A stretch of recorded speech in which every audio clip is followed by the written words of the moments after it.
आचार्य जी, संध्या ध्यान उपासना हमें क्यों करनी चाहिए? ध्यान उपासना आदि करने से हमें क्या लाभ होते हैं? वैदिक संध्या के 3 अर्थ हैं। प्रथम है ईश्वर से मिलना और उससे बातें करना। दूसरा अर्थ है ईश्वर से मांगना, अर्थात अपने जीवन में हमको जो ज्ञान, बल, आनंद, ऐश्वर्य, संपत्ति आदि चाहिए उसके लिए मांगना, तथा जो नकारात्मकता हमारे जीवन में है, कुटेव हैं, बुराइयां हैं, उन्हें दूर करने के लिए जो सहायता चाहिए वो ईश्वर से मांगना। यह संध्या का दूसरा अर्थ हो गया, ईश्वर से मांगना। संध्या का तीसरा अर्थ है ईश्वर जैसा बनना, अर्थात ईश्वर के दिव्य गुणों को अपने अंदर धारण करना, जीवन व्यवहार में उतारना। तो संध्या करने के लिए 3 काम करने पड़ते हैं। आसन लगा के स्थिर होकर के बैठना, यानी हिलना डुलना नहीं, मूर्ति जैसे बनना। जितनी देर संध्या करते हैं शरीर को हिलाना डुलाना नहीं। दूसरा काम करना पड़ता है आंखें बंद रखना, क्योंकि ध्यान हमेशा चेतन का किया जाता है। आंखें खोलने पर जड़ चीजें हमको दिखती हैं और ध्यान भंग हो जाता है, इसलिए प्रारंभिक अवस्था में आंखें बंद रखनी होती हैं। संध्या में करने योग्य तीसरा काम है अपने मन को अन्य सांसारिक विषयों से हटा देना और केवल आत्मा परमात्मा का चिंतन करना।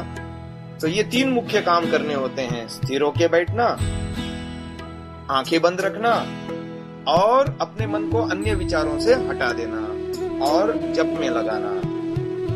तो ये संध्या करने से लाभ क्या होता है? पहला लाभ ये होता है कि व्यक्ति मेधावी बनता है। मेधा के 2 जो है भाग हैं, एक है आकलन क्षमता, दूसरी है याददाश्त, यानी कि grasping power and storing power. संध्या करने से एकाग्र होकर के जब व्यक्ति संध्या करता है, जप करता है, ईश्वर में अपने मन को लगाता है, तो उसके मन, बुद्धि, इंद्रियां आदि सूक्ष्म होते हैं, तीक्ष्ण होते हैं, तीव्र होते हैं, और इससे उसकी मेधा बुद्धि, मेधा शक्ति यानी IQ पावर बुद्धि की जो है वो बढ़ता है। संध्या का दूसरा लाभ, मन इंद्रियों पे उसका नियंत्रण होता है, मन एकाग्र होता है, इंद्रियों पे नियंत्रण होता है, तो वो अधिकतम मन और इंद्रियों का सदुपयोग कर सकता है। संध्या का तीसरा लाभ, उसके अंदर सुसंस्कार उभरते हैं और उसके कुसंस्कार दबते हैं। संध्या का चौथा लाभ, उसके जीवन में सद्गुणों की वृद्धि होती है ईश्वर के माध्यम से, और दुर्गुण धीरे धीरे कमजोर होते होते, क्षीण होते होते नष्ट होते जाते हैं। संध्या का अगला लाभ, व्यक्ति अपने जीवन का अधिकतम सदुपयोग कर सकता है और अपने जीवन में चहुमुखी उन्नति कर सकता है। उसको ईश्वर से आवश्यक ज्ञान, बल, साधन आदि सब मिलते हैं। तो ये बहुत सारे संध्या के लाभ हुए।